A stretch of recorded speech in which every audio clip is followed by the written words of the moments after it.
Hi there, and welcome to the Indie Pop Girl, the podcast where you'll find music chat, new releases, hidden gems, and nostalgic deep dives. A little change to the current schedule. I've decided to give you a bonus episode, so I'm back with a review of Willoughby Tucker, I'll Always Love You, the brand new release from Ethel Cain. Willoughby Tucker, I'll Always Love You is the second studio album by Ethel Cain and was released on the 8th of August 2025 through her independent record label, Daughters of Cain. The record serves as a prequel to Preacher's Daughter, and Ethel co-produced the album with regular collaborator Matthew Tomasi. This is the second release of the year for the American singer-songwriter, following on from Perverts, which was released back in January. Perverts is a standalone release and was more experimental in nature, as Ethel conceived the record exploring the ways of perversion, with a backing of drone and dark ambience to serve sonically. Perverts is a challenging listen, not something that you would go back to on the regular, but I admire and respect her vision to put something out there so experimental, which probably alienated a lot of her growing fan base. She is definitely an interesting artist for sure. You never know what direction she's going to head in with her records, and from the strength of the 2022 release Preacher's Daughter, Ethel Cain has quickly become one of my favourite artists.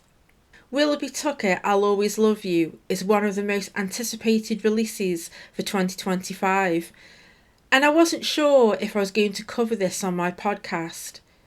The thing about Ethel Cain is that you really can't digest her work in one or two listens, and it just wasn't clear if I would be fully able to really break it all down and prepare the episode.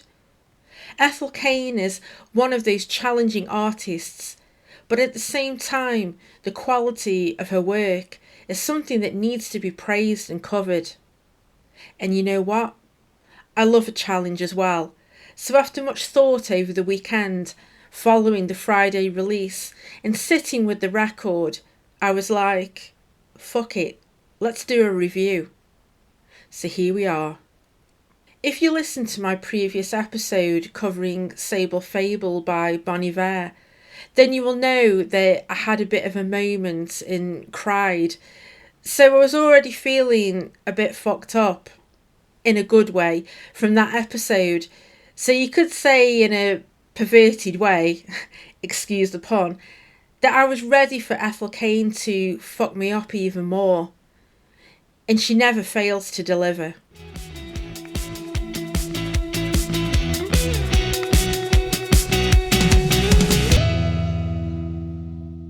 So I always like to give some context before I start to dive into an album, and I think I am not alone here, but I discovered Ethel Cain back in 2022 with Preacher's Daughter. You could not escape that record. It was everywhere. So many people were recommending it online, talking about it, reviewing it, and reacting to it. I will be truthful and honest. Preacher's Daughter totally overwhelmed me on my first listen. I went in with an open mind, and I tried to avoid all of the discourse and opinion which sometimes can skew your views even before listening. I also didn't look into too much of the story, as I wanted to take it all in as much as possible. But even though it didn't grab me right away, I stayed patient and kept returning to it in patches to help me fully digest the tracks. I did some research about the record and the story, and I found myself becoming more intrigued, so I started to revisit the record top to bottom, and I felt like I was ready to experience it fully again. I can't remember the actual moment when it fully clicked with me, but let's just say it did get emotional and I did cry, and the record, it just hit me like a truck. Music can be funny sometimes, and I don't think I was fully ready for the Preacher's Daughter experience on the first listen. I think for a record like that, you really need to be in a specific headspace. And although I adore the record now, it's something that I don't revisit often top to bottom because of how harrowing and disturbing the themes are. I do cherry pick the odd track here and there, and I know I might be a bit basic saying it, but American Teenager is one of the best songs of the decade for me.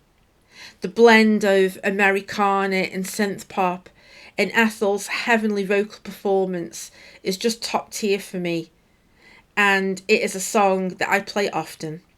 Preacher's Daughter was finally pressed on vinyl this year, and I have to say, the experience just elevated the songs in my opinion, and it sounds wonderful. And then having the announcement for the prequel just added to the excitement. When the lead single Nettles dropped, I was very strict with myself and only listened to it the once, and I completely avoided the next single, Fuck Me Eyes. I read that the song was 80s inspired with synths, and if you are a regular listener to the podcast, then you know that I fuck with anything carried by synths. And I wanted to experience that track in the context of the album, and I'm so glad that I did. Before I start to dive into the album track by track, I just want to let you know that there might be some things that I miss or don't cover here, but I will do the best I can. This record is not your average new release. There is a lot going on, and for something like this, it can take weeks or months to fully capture all of the lyrical themes, so please bear with me, guys. The thought of covering this record is daunting, but like I said earlier, I love a challenge, so my review and reaction here to the tracks is after a few repeated listens. If I have further thoughts, then I will explore this in more detail towards the end of the year during my end of year content and lists, when I have had even more time to fully digest this new release.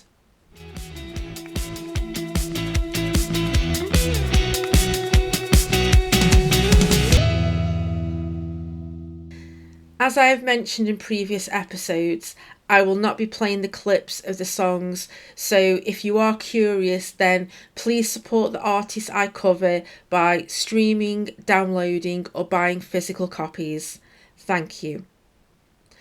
I also just want to give out a quick disclaimer before I start to discuss the tracks. There might be some themes and adult content discussed, so please approach this episode with caution if it might be triggering to you. Thank you. Track 1, Janie.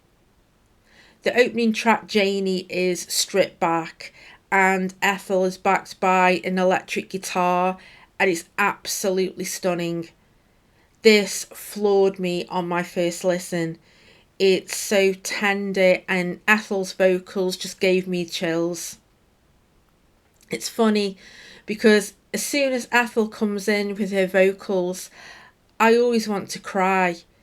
It's just packed with so much emotion, and here she brings that emotive vocal performance and delivery.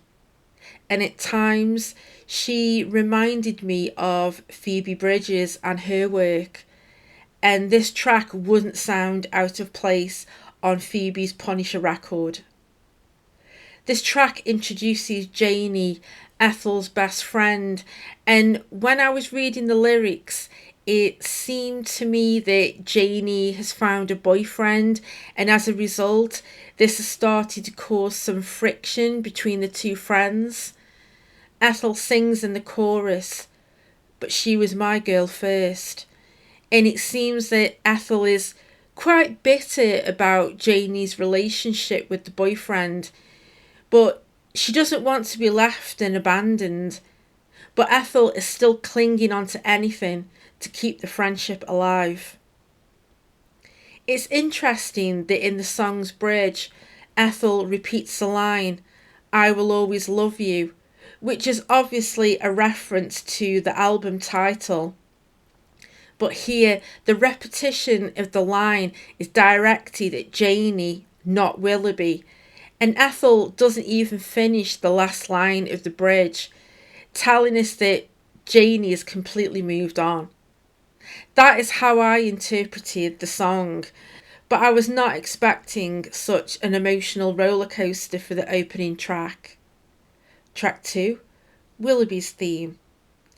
The first instrumental of the record, Willoughby's theme unfolds as an instrumental canvas of trembling piano, brooding synth, and eerie guitar, an emotional echo of the dizzying rush of teenage love, coloured by dread and unshakable change.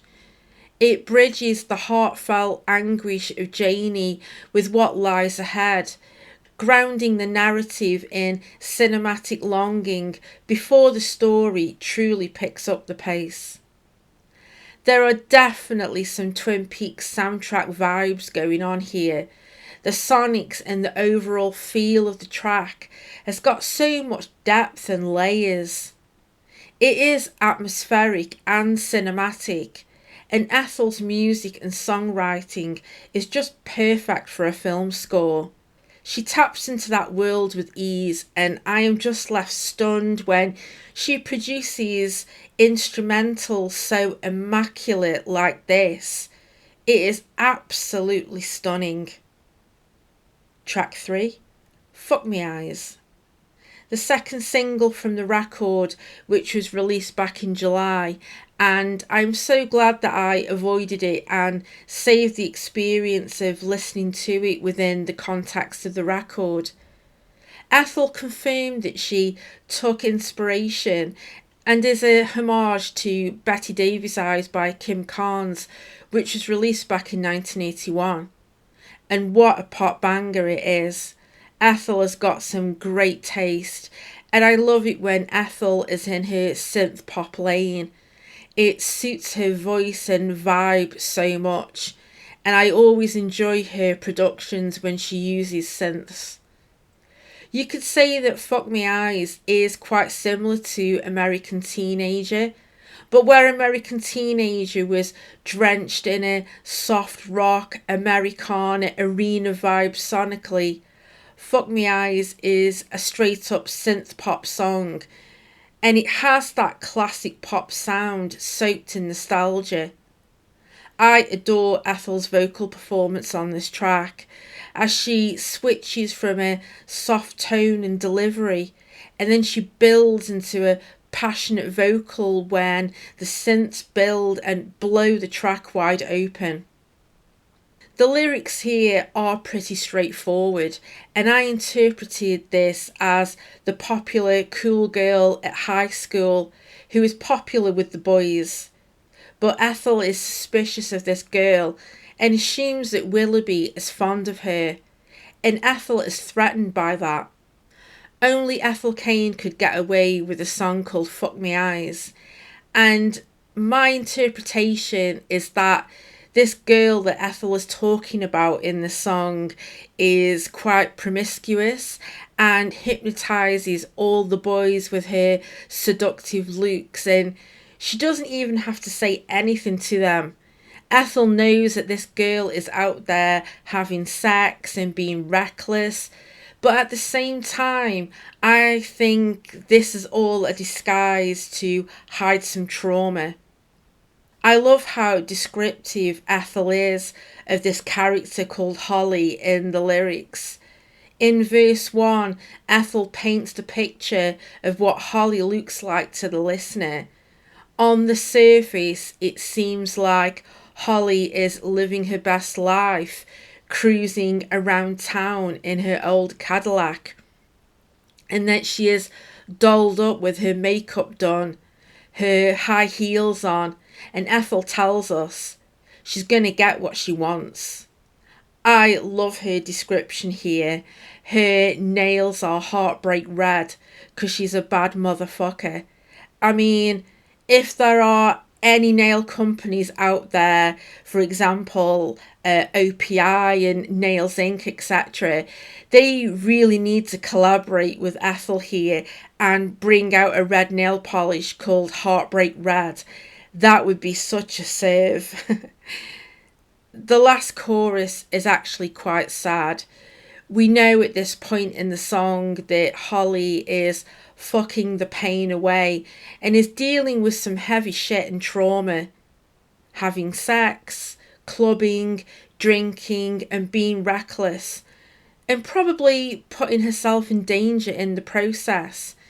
And it's the only life she knows. Ethel sings, she's scared of nothing but the passenger's side of some old man's truck in the dark parking lot. I mean, I don't think I even need to tell you what is going on here. Ethel describes Holly as badass earlier on in the song, but when we get to the end, it's obvious that there's nothing badass about this situation. I thought about the track Thoroughfare from Preacher's Daughter, where Ethel is kidnapped by her lover. And I'm not saying here that Holly was kidnapped too, but there is something really unsettling by that last chorus. It's crazy how Ethel can use a bright, sparkly synth pop production with some really dark, fucked up lyrics. I love Ethel's storytelling. Her imagery is always so on point, and I think this is some of her best lyrics in my opinion. There is just so much to take in and unpack, and when Ethel delivers a song like this, on the surface you hear the 80s style production, but when you dig deeper, something disturbing emerges. It's a lot like the work of David Lynch and his portrayal of American life.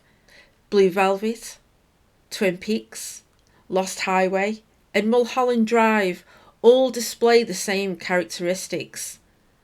On the surface, everything looks sunny, rosy, and perfect. But you just know that something eerie will emerge. Odd characters will appear, and suddenly the perfection quickly switches to tragedy. Wow, I didn't realise how much of this track I actually unpacked with repeated listens. And there's more to unpack here, but Fuck Me Eyes will definitely make an appearance in my Songs of the Year list for sure. Track 4, Nettles. Nettles is the lead single and was released back in June. And like I mentioned earlier, I was strict during the release of this song, and I only listened to it the once, and I remember absolutely loving it. I didn't want to have it on repeat, and then by the time the album is released, it kind of ruins the first listen for me. I don't like going into a new record hearing lots of singles, so I remained so patient.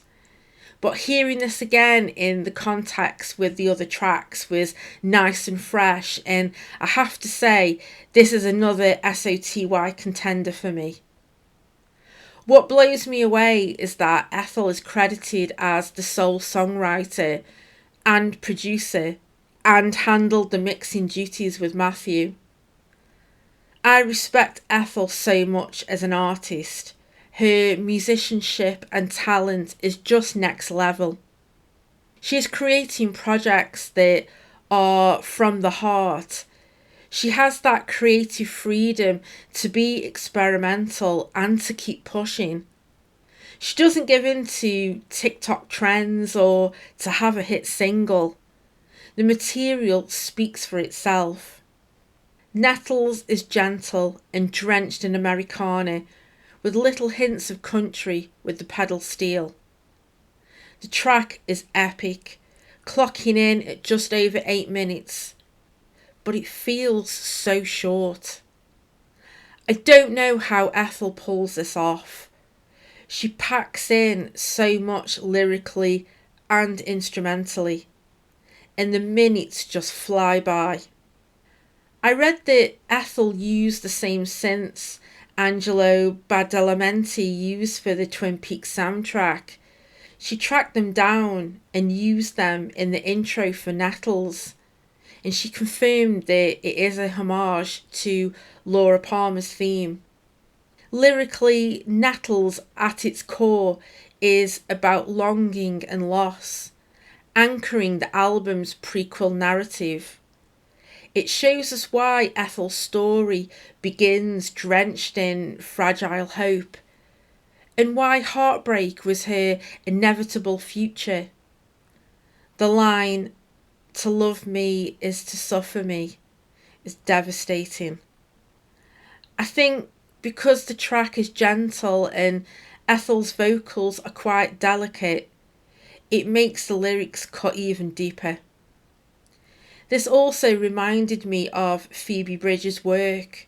The vocal tone and gentle delivery is very reminiscent of her work, and I mentioned this in track 1, Janie.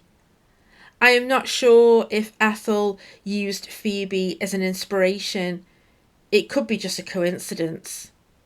It's melancholy wrapped in beauty. Phoebe often couches devastating lyrics in beautiful melodies, creating that bittersweet pull. Ethel's Nettles does this too. The banjo and pedal steel feel warm and homey, but they're carrying words that quietly break you.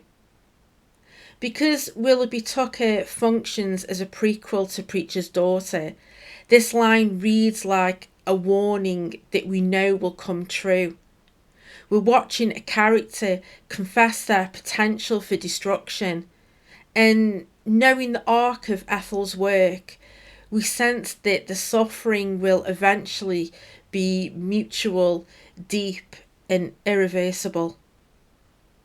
Track 5, Willoughby's Interlude.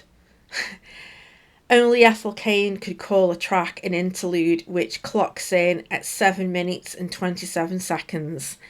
This instrumental serves as an emotional breather following the emotionally charged Nettles.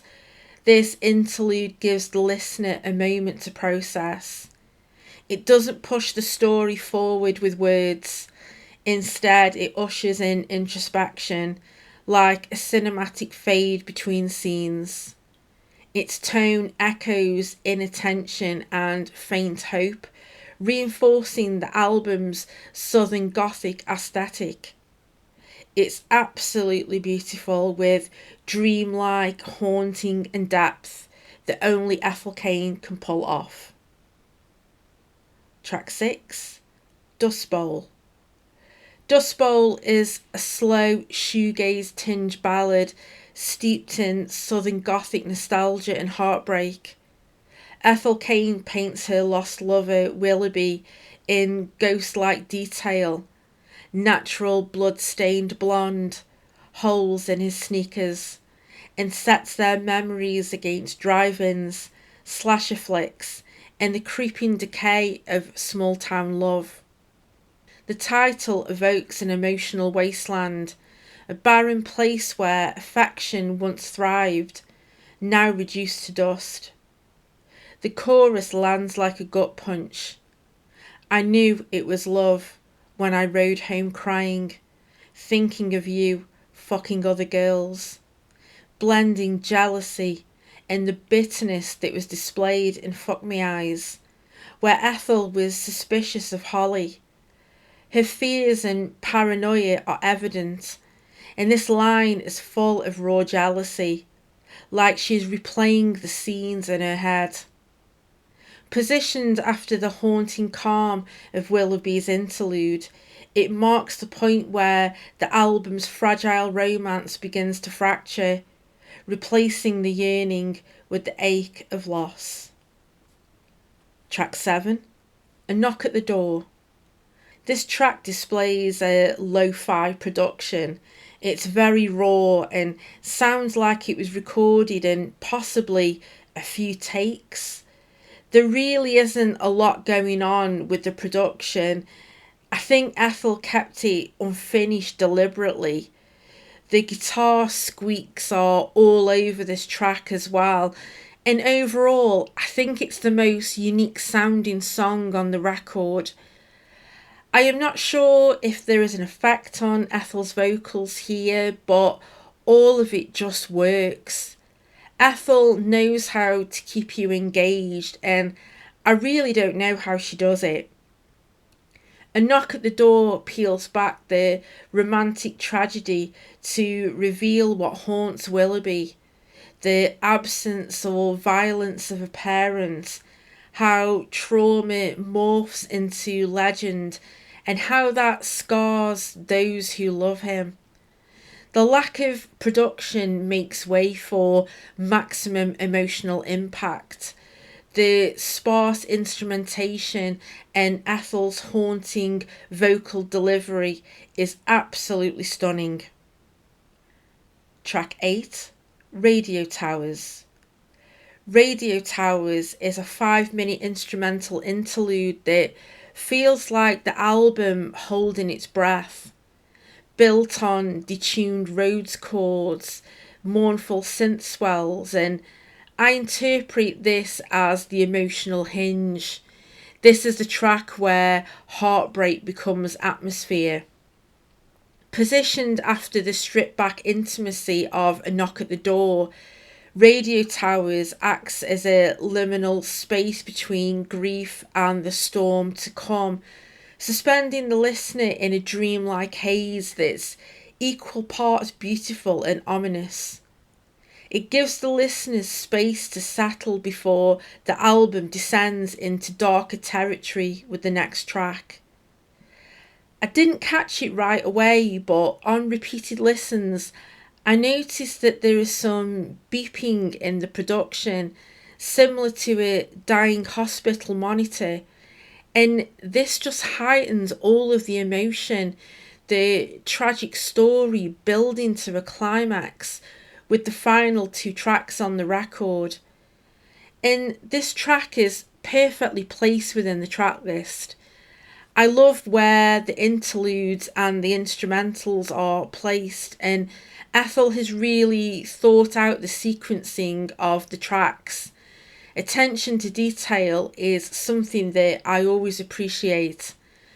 Ethel Cain is one of those artists that you will know will deliver nothing but quality. It doesn't matter if it's a synth pop song, something more experimental, or an instrumental.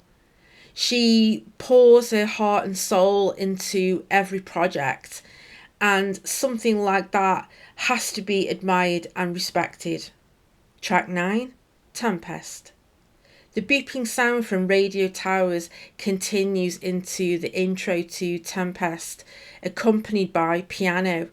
Ethel's vocals, drenched in reverb, adds to the atmospheric texture. This track clocks in at exactly 10 minutes, and she doesn't waste 1 second or 1 minute. The epic tracks are what Ethel excels in, and she knows how to keep you engaged and slowly switches things up as the track progresses. You just know that there's going to be a build at some point, and boy does she deliver with this. Tempest is the album's emotional breaking point told from Willoughby Tucker's own perspective, where the cracks in his teenage bravado split wide open. It begins in a fragile murmur, pleading, "Please go easy on me, I am young and naive," before spiralling into confessions of self-harm, numbness, and the aching need for someone to care. The instrumentation swells slowly, almost reluctantly, until it becomes a roaring wall of noise, beautiful, overwhelming, and impossible to escape. By the time it crashes down, the illusions of young love have been swept away, leaving only raw vulnerability and the sense that nothing will ever be the same again. There's a strong thematic and emotional link between Tempest and A House in Nebraska from Preacher's Daughter. Tempest touches on Willoughby's internal collapse and self-destructive spiral. It's the moment we see the depth of his pain from the inside, where a house in Nebraska finds Ethel in her grief years later. The abandoned house becomes a shrine to their relationship, filled with memories and the weight of his absence. It isn't clear and it's not explained what happened to Willoughby. This is kept open for the listener. But what is interesting is that his fate is left unknown. His death is left deliberately ambiguous. I would be interested to know what your interpretation to this track is. Please let me know. Track 10, Waco, Texas. Guys, please don't let the length of this track put you off. Clocking in at over 15 minutes, you think that Tempest was the emotional gut punch. But fuck me, Ethel elevates the emotion in this track. And at this point, I'm thinking, how in the hell does she keep doing this? What a way to close out the record. It's expansive, emotionally charged, and again, Ethel does not waste any part of it. It serves as the album's heart-rending finale. Ethel reflects on picking children's names with the line, "I've been picking names for our children. You've been wondering how you're going to feed them. And surviving on hope. Love is not enough in this world." And clinging to Nebraska dreaming, even as the dream collapses, the song becomes a final reckoning with love amid devastation.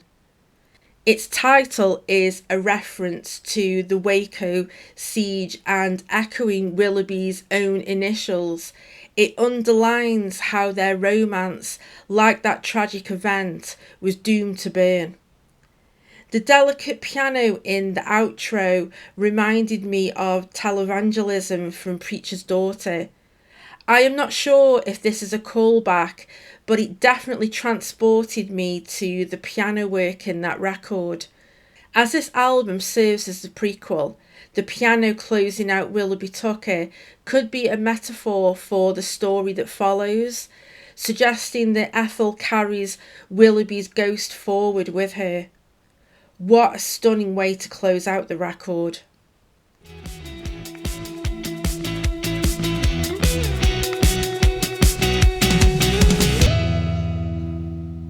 Critics have responded to Willoughby Tucker with near unanimous admiration. The album currently holds an 83 on Metacritic, and lauded outlets like NME and DIY gave it perfect marks. The Financial Times applauded its ambient gothic world building and emotional peaks, and Sputnik Music named it among their favourite releases of the year so far. For me, I think this will end up in my top 10 albums at the end of the year, but I am just not sure where I would rank this currently. But if you like Preacher's Daughter, then I highly recommend this record. I will be revisiting this record in the coming weeks because I think I've only just scratched the surface. There is more to unpack, more to research, and more to take in. It is a record that demands respect and patience, but you can't deny the strength of the storytelling, Ethel's lyrics and her artistic vision and sonic ambition. I hope you have enjoyed this bonus episode and my review of this wonderful record. Please let me know if you've listened to Willoughby Tucker and what is your favourite track. Thank you so much for tuning into this episode. Please follow me on Instagram, Facebook and Threads at The Indie Pop Girl. If you've enjoyed this episode, I'd love it if you could follow and share, as it helps other music lovers to find the show. I am also on YouTube. You can find me at The Indie Pop Girl Podcast, and I'll be grateful if you could subscribe, as I'm creating content, shorts and posting teasers for upcoming episodes. I've also created a public Spotify playlist and added some of my favourite tracks from the artists that I have already covered. And as the episodes grow, I will be adding more, so if you are curious with any of the artists and albums that I have covered, please give it a listen, and who knows, you might find a new discovery. You can find me on Spotify at The Indie Pop Girl, and the playlist is called Favourite Tracks from Podcast Episodes. I'll be back on Friday with the last episode in my Albums That Surprised Me series, and I'll be continuing the indie theme, and I've picked a 2021 release that I can't wait to share with you. The record that I'm going to talk about is the perfect candidate to close out this series, so I hope you can join me. Until then, I'm Rachel, the Indie Pop Girl. Thanks for listening, and I'll see you next time.